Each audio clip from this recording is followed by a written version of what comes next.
আমার এই করে আমি আজকে হচ্ছে কয়েকটা পুঁটি মাছ ছাড়ছি। এই যে দেখেন পুঁটি মাছ, আমি দেখাই।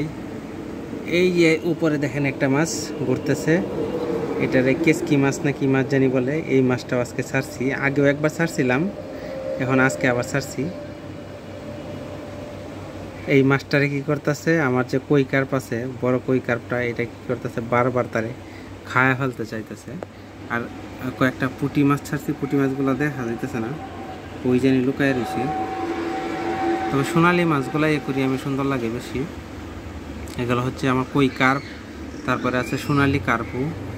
এই যে পুঁটি মাছ, এই যে দেখছেন পুঁটি মাছ, পুঁটি মাছ ছাড়ছি চারটার মধ্যে একটা দেখা যাইতেছে, আর বাকিগুলো জানি কই লুকায় রয়েছে।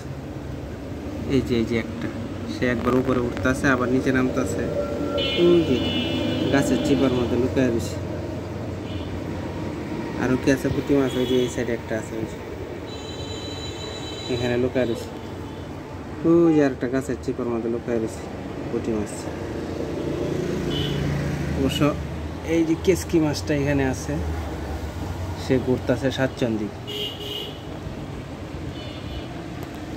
এক সময় আমার একুরিয়ামে অনেক মাছ ছাড়ছিলাম, দেশি মাছ, চিংড়ি মাছ, পুঁটি মাছ, কেসকি মাছ, চাদা মাছ। এখন আবার চিন্তা করতেছি মোটামুটি সব ধরনের মাছই রাখবো। মাছের খেলাগুলো দেখতে ভালো লাগে। গৌতম মাছও একবার ছাড়ছিলাম, গৌতম মাছ হচ্ছে অনেকদিন আছে, কিন্তু গৌতম মাছ লুকায়া থাকে, রাত্রেবেলা যখন লাইট বন্ধ করা যায় তখন বেরোয়। এই যে পুঁটি মাছ ঘুরতেছে, পুঁটি মাছগুলো গাছের চিপা চাপার মধ্যে বেশি করি।